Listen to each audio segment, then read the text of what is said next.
Este programa tem classificação indicativa livre.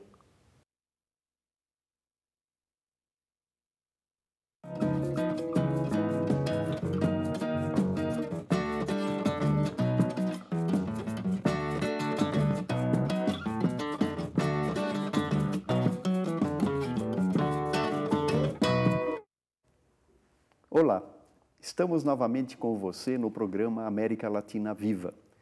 O programa América Latina Viva é um programa de entrevistas da Casa Latino-Americana em parceria com a TV da Universidade Federal do Paraná. O nosso tema de hoje, da nossa entrevista, vai tratar da questão Memórias da Resistência Democrática.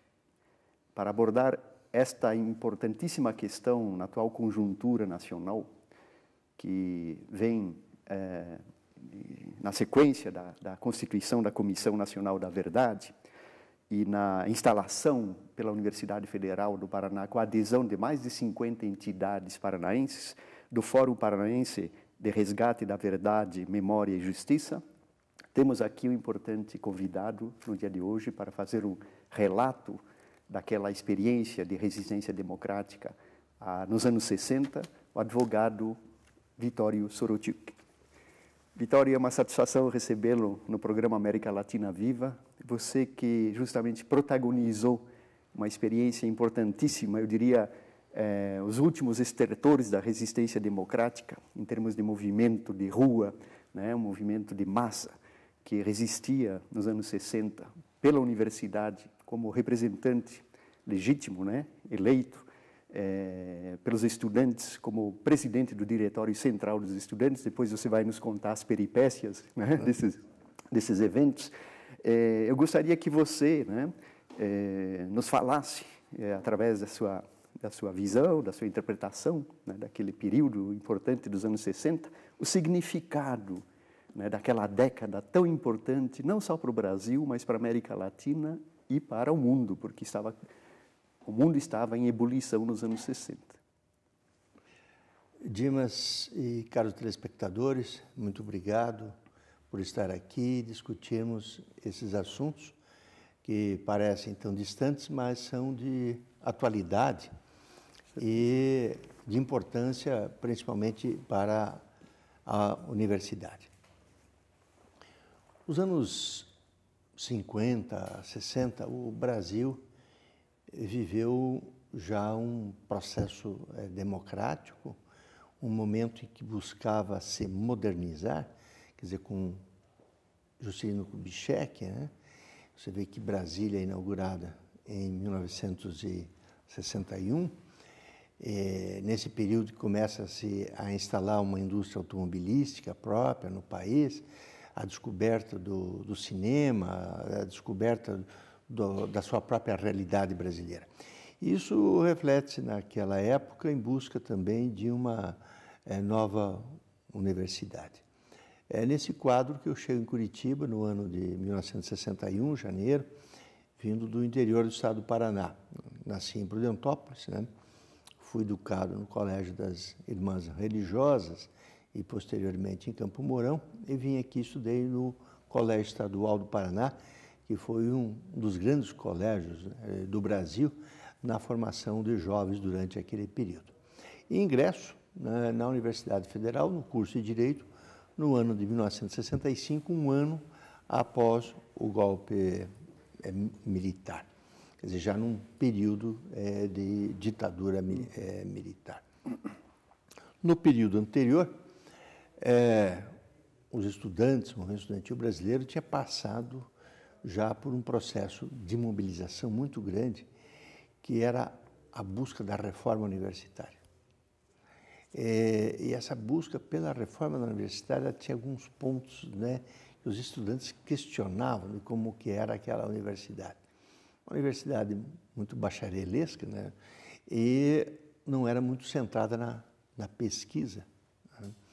E segundo, a busca também para dar mais valor aos cursos técnicos, a luta contra a cátedra vitalícia nas universidades.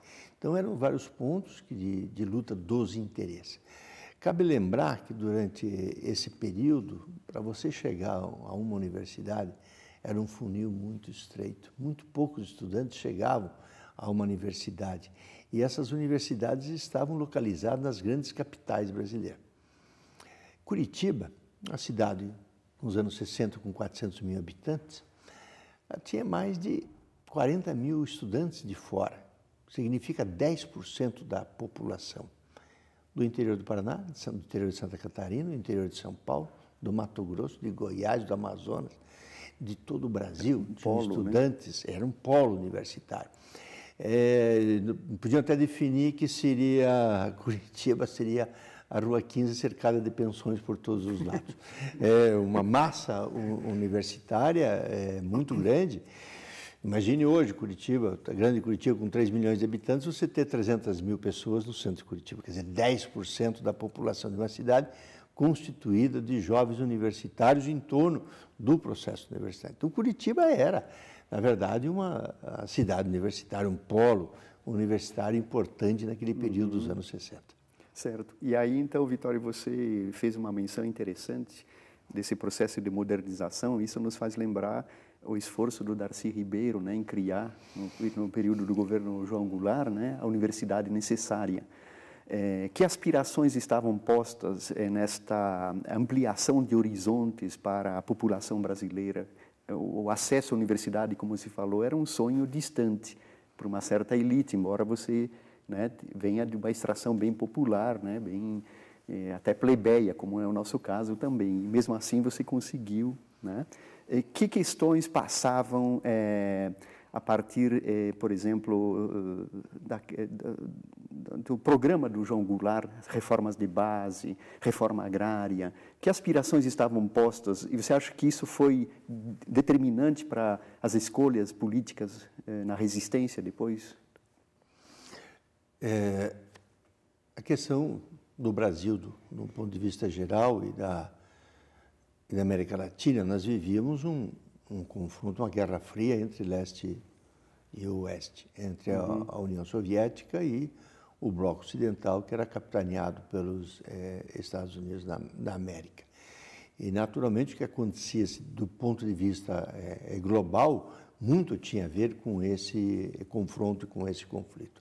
Naturalmente, o Brasil, como um país, naquele período não industrializado, produtor de matérias-primas, sempre em relação privilegiada com os Estados Unidos e outros países, ele buscava afirmar-se, né, no cenário internacional, talvez para ter a projeção que hoje já chega a ter no mundo moderno.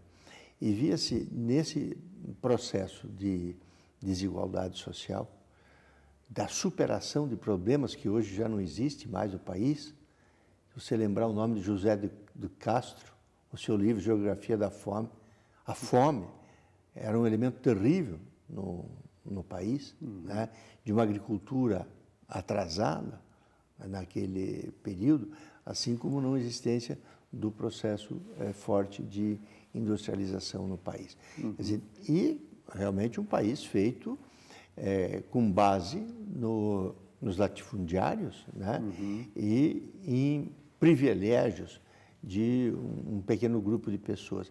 E essa busca de romper essas amarras internacionais e romper com o atraso do Brasil passava por reforma agrária, por modernização em vários níveis, inclusive a própria modernização da universidade. Questão que está posta hoje da mesma maneira, sob forma diferente, num contexto diferente, mas a questão de como você formar uma intelectualidade, de como você formar o conhecimento técnico-científico, de como você formar a pesquisa. Nós sabemos que esse é um elemento fundamental para qualquer povo hoje, constituir uma elite de gente e uma camada pensante de grande calibre internacional e formar grandes centros universitários de pesquisa. O Brasil avançou muito nesse sentido, apesar dos pesares. Mas, com o advento da ditadura militar, eles também propõem a reforma universitária, assim como eles propõem uma reforma agrária, que veio do Estatuto da Terra, que, na verdade, não foi a reforma agrária pretendida, mas tinham que dar resposta a problemas que estavam latentes e necessários na sociedade brasileira, como também dentro do processo de industrialização, que tentaram um caminho que foi só um crescimento muito pequeno num período determinado. Assim também com a universidade. E o Brasil escolheu o caminho de fazer acordos com os Estados Unidos da América do Norte, com os Estados Unidos, que foram os denominados acordos MEC-USAID, e que também pretendiam um tipo de reforma na universidade brasileira, e um dos pontos era a introdução do ensino pago na universidade brasileira. Isso é um tema delicadíssimo que talvez a única ditadura que conseguiu introduzir quase 100% de ensino pago foi a ditadura chilena, né? Já no contexto do neoliberalismo, etc. Né? A que fatores você deve, provavelmente estratégias militares, né, da corporação castrense militar, da ideologia de segurança nacional, mas também, provavelmente também a resistência da qual você foi protagonista, né, se opondo a essa questão do ensino pago.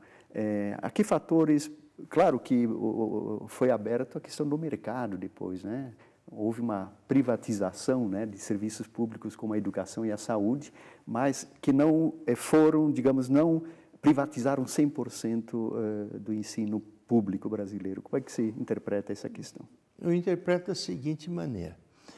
Você tinha no Brasil as camadas sociais que viviam nos grandes centros urbanos, a classe média, e classes sociais emergentes que vinham do campo.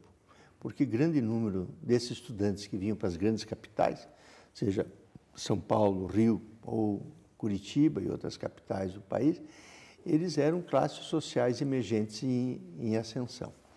O estudante vinha para uma grande capital, ele necessitava um lugar para ele morar. Para isso era importante um local para ele residir. Ou ele residia em casas de estudantes, nem todas tinham lugar, ou ele vivia em pensões, né, ou se agrupava em repúblicas, clássicas repúblicas no Brasil. Ele necessitava, por outro lado, alimentação. E por isso tinha os restaurantes universitários na época. Lembrar que aqui em Curitiba, nós tínhamos no restaurante da UP, eram servidas 5.000 refeições no almoço, 5.000 refeições no jantar. É uma massa humana muito grande, se você vai em conta os anos 60, né? E cada faculdade tinha o seu centro, também o seu restaurante, como tinha o do DCE. Eles dependiam desses elementos para a sua subsistência, além do valor do livro. Agregar a esse custo, o custo do pagamento do ensino, não interessava não só ao estudante, como não interessava a essas classes emergentes. Mesmo que tinham mais condições que os demais, eles não queriam carregar com esse custo. Então, a reivindicação da manutenção do ensino público gratuito era uma reivindicação com larga penetração na sociedade brasileira e de interesse não só das classes pobres, das classes médias e dos setores de classe rica, né? Porque você sabe hoje o que é o custo da manutenção numa escola privada, um curso de medicina, um curso de engenharia é elevadíssimo, né? Não é de pouca monta. Então, essa reivindicação dos estudantes penetrava profundamente na sociedade brasileira. Por isso que, quando, em 1968, tenta-se introduzir o ensino pago na Universidade Brasileira através da cobrança do ensino na Universidade Federal do Paraná, é que dá essa resistência. Essa resistência começou no ano de 1967 já, com a vinda aqui do Márcio Moreira Alves, deputado federal, que em memorável audiência aqui no DCE, com mais de 700 estudantes presentes, ele explicou tintim por tintim o que era a reforma universitária pretendida pela ditadura militar e as suas consequências. Vitório, esses eventos são fundamentais para a nossa conversa, mas vamos continuar depois do intervalo.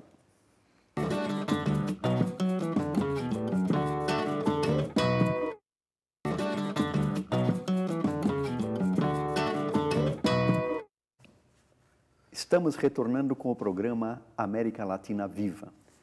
O nosso programa de hoje está entrevistando o advogado Vittorio Sorochuk, que protagonizou os eventos dos anos 60, particularmente os anos 68, na condição de presidente do Diretório Central dos Estudantes, líder estudantil, né, aqui em Curitiba.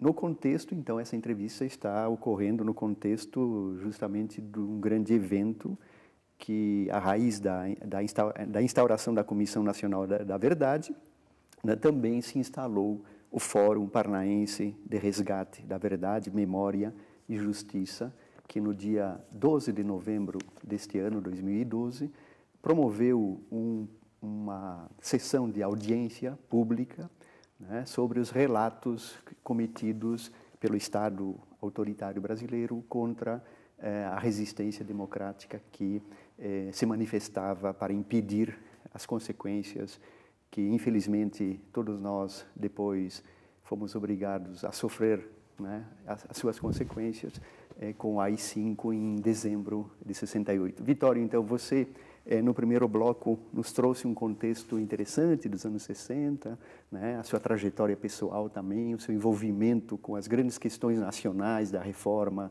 do país, da questão democrática, e mostrando-nos também que os momentos de ruptura da situação política era a ponta, num certo sentido, do iceberg que escondia também profundas mudanças de um projeto capitalista, né, de exclusão social que a sociedade brasileira foi sofrendo, né, começando pela destituição dos direitos e garantias da liberdade de expressão e de organização, e até passando depois pela proibição da organização sindical, o arroxo salarial que o povo brasileiro sofreu ao longo do período.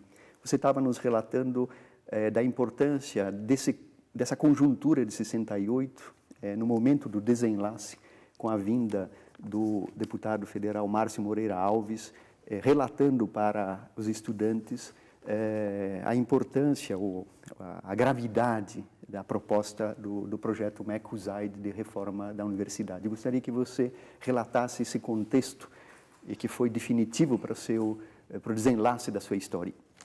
No ano de 67, então no segundo semestre, nós trouxemos o Márcio Moreira Alves a Curitiba e aqui no Diretório Central dos Estudantes realizamos uma grande audiência com ele, onde ele esclareceu aos estudantes o alcance e as consequências da reforma universitária em curso e que iniciaria nessa Universidade Federal do Paraná. Isso levou a que nós, como movimento universitário, nos deslocássemos para organizar um movimento secundarista e nos cursinhos, porque a cobrança do ensino não se daria para os alunos que já estavam na universidade, mas sim para aqueles que começariam a ingressar no ano de 1968, pelos calouros. Com isso, nós estudamos a lei, todos os mecanismos, e iniciamos, faculdade por faculdade, um processo de pedido de isenção de pagamento a todos os estudantes da universidade. Isso alcançou a mais de 90% dos estudantes pediram isenção.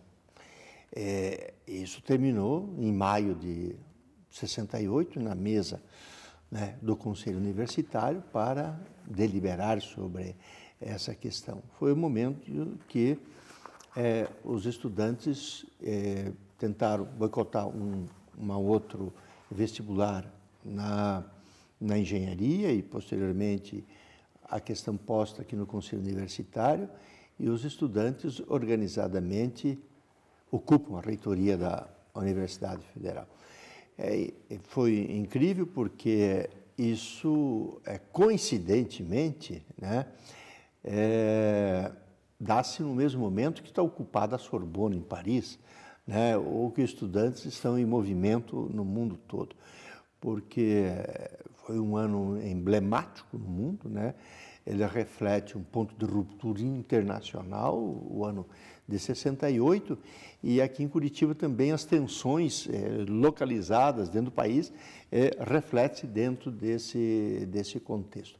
Felizmente, o resultado foi positivo, porque aqui foi barrada a introdução do ensino pago na universidade, com algumas vitórias momentâneas naquele ano 68, mas que tem um desfecho depois, no final do ano, com a edição do Ato Institucional número 5, como se diz, a ditadura dentro da própria ditadura. Mas aquela vitória conquistada em maio de 68, ela permanece e permanece até hoje nas universidades federais do Paraná.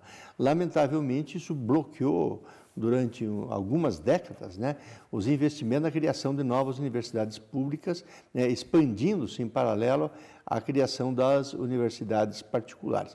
Só recentemente que retoma-se esse processo, e um processo, na verdade, em curso hoje, sob novas formas, né, que era a busca, inclusive, de destinar-se todo o recurso dos royalties para a educação, né, que é essencial, né. Não há país que se desenvolva sem pesquisa, sem ciência, sem tecnologia, sem universidade e sem a formação da sua elite pensante, né? Vejam você que os chineses, eles colocam por ano mais de 500 mil estudantes no mundo fora. Recentemente, só que o Brasil abriu, né, a possibilidade de começar a mandar oficialmente estudantes para o exterior no programa Ciências Sem Fronteiras. Vitório, 68, AI-5, teve custos terríveis em termos de definir destinos pessoais, decapitou lideranças, e você foi uma delas. Inclusive, você, no seu depoimento, você conta uma façanha bastante interessante, que você, né, se inclui num grupo teatral para poder assumir, né, o passe, né, para ser passado a você a titularidade da presidência do DCE no Teatro da Reitoria, né? O que aconteceu efetivamente nesse processo de destituição das lideranças e da perseguição que aconteceu contra as lideranças estudantis? Ora, instalada a ditadura militar em 64, de plano ela suspendeu a União Nacional dos Estudantes, né, editou uma lei 4464 de 1965, que existia a União, não existia mais a União Nacional dos Estudantes, a UP não poderia ser mais UP, era UEE, o centro acadêmico tinha que chamar-se DA e não mais centro acadêmico. E aqui no Paraná manteve-se a UP e o Centro Acadêmico Gus Simas resistindo. Eu, em 67, fui eleito presidente do Centro Acadêmico Gus Simas, já estava preso, inclusive. Aí fui posto em liberdade, assumi o Centro Acadêmico Gus Simas.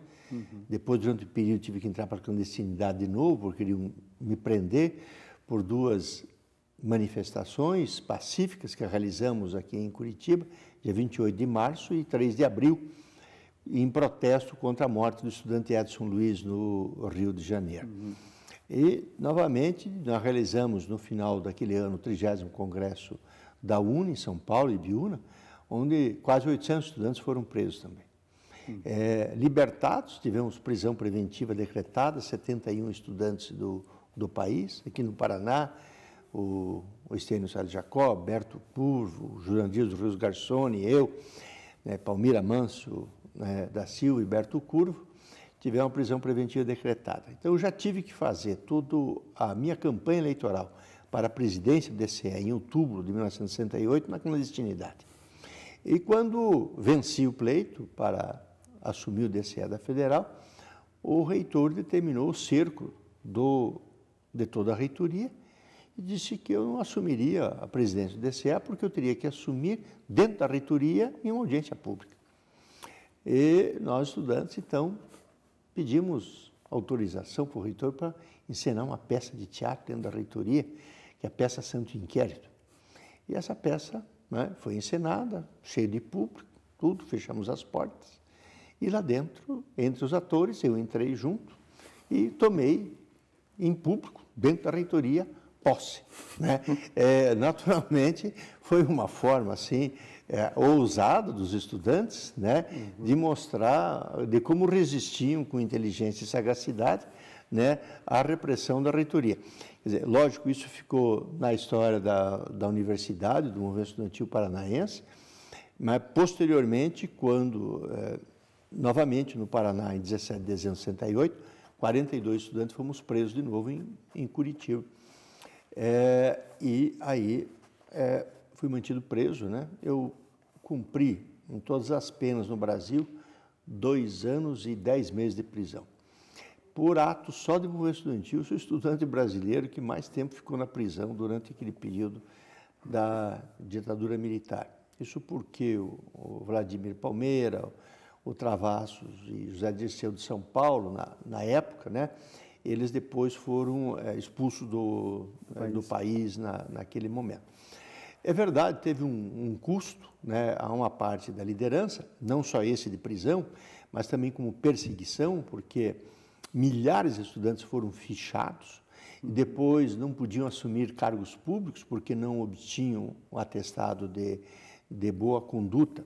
Também como professores foram tirados das universidades. Mas se nós olharmos o que aconteceu com cada um desses estudantes que foram perseguidos, fichados, posteriormente, vocês verão que grande parte da intelectualidade brasileira de hoje, presidentes de tribunais, secretários de Estado, governadores, presidente da República, né, passaram pelo processo de perseguição durante aquele período, né? Uhum. Nós podemos dizer que você forma uma elite intelectual de uma nação dentro das universidades e parte da representação dessa juventude que se constituía nos centros acadêmicos e nos movimentos estudantis e buscava resistir, né? Justamente porque tinha uma visão crítica, né, do processo em curso naquele momento na história do Brasil, ou internacional, ou dentro da própria universidade. Vitório, evidentemente a sua história não termina aí, né? Você tem todo um capítulo depois de saída para o exílio, o retorno, a reinserção social, e muito teríamos que conversar sobre isso. Mas para finalizar o nosso programa, eu gostaria que você nos refletisse um pouco em torno das sequelas de uma certa cultura da violência que permaneceu. E que desafios para um Estado democrático, uma sociedade democrática, emerge disso? Eu acredito que esse caminho que hoje está em busca da verdade, ele é muito importante e a sociedade tem que refletir sempre sobre o que aconteceu no seu passado. Disse que, inclusive, o Brasil alterna períodos de liberdade com períodos de ditadura, né? Foi acontecendo, nós tivemos a ditadura de Vargas, e depois tivemos um período de liberdade, uma nova ditadura, estamos num período de liberdade. Nós que vivemos no Chile, lembro muito bem, que quando estávamos no Chile, dizíamos, cuidado, que pode vir a ditadura. Não, o Chile não passa nada, aqui tem uma tradição democrática. Nenhum país moderno está a salvo de um processo ditatorial, e nem no mundo moderno está garantido a democracia em plena em todos os países do planeta. Essa é uma busca constante, né, do homem. O homem tem que construir instrumentos, meios e formas de combater e lembrar isso. E nós sabemos, nenhuma ditadura é boa, né? Não existe ditadura boa ou má, e nem é com espada que se resolve problemas sociais, problema de crise universitária, não é com espada que se resolve processos mais modernos de industrialização ou da reforma agrária, não, né? Esses processos se resolvem de outra forma, nós vemos na sociedade. Isso pode, às vezes, né, à força, resolver problemas da sociedade com relação à opressão. Mas não se soluciona problema nenhum com espada. Soluciona-se com democracia, com inovação, com capacidade tecnológica, né? E isso que a gente aprende no processo da história. Agora, se nós formos fazer um balanço da história da humanidade, né, nós não podemos repetir processos, né, nem de outros países, nem nosso, dentro dessas características. Se você fizer um balanço do século passado, ele foi um século terrível. Uhum. Né? Se você pegar a Primeira e a Segunda Guerra Mundial, né, os processos que ocorreram na Ásia ou na África são processos terríveis, né, que levaram à morte de milhões e milhões de pessoas. Eu acho que nenhum desses processos é de interesse que se repita na história. Da mesma forma, não há interesse que se repita nenhuma forma de erro. Por isso que eu digo que é melhor o barulho da democracia que o silêncio das ditaduras. Certo. Vittorio Sorocciuc, na América Latina Viva, agradece o importante depoimento para esse capítulo fundamental de Memórias da Resistência Democrática, protagonizado por você e por muitos combatentes, lideranças que resistiram à ditadura. E a América Latina Viva, então, agradece, me desculpando um pouco, né, pela minha tosse, né, mas que certamente não atrapalhou seu importante depoimento. Muito obrigado, Vittorio. Muito obrigado, Dimas Floriani, sempre à disposição do teu programa e aqui para os telespectadores paranaenses. Ok. Então, nós convidamos você a nos assistir na próxima semana.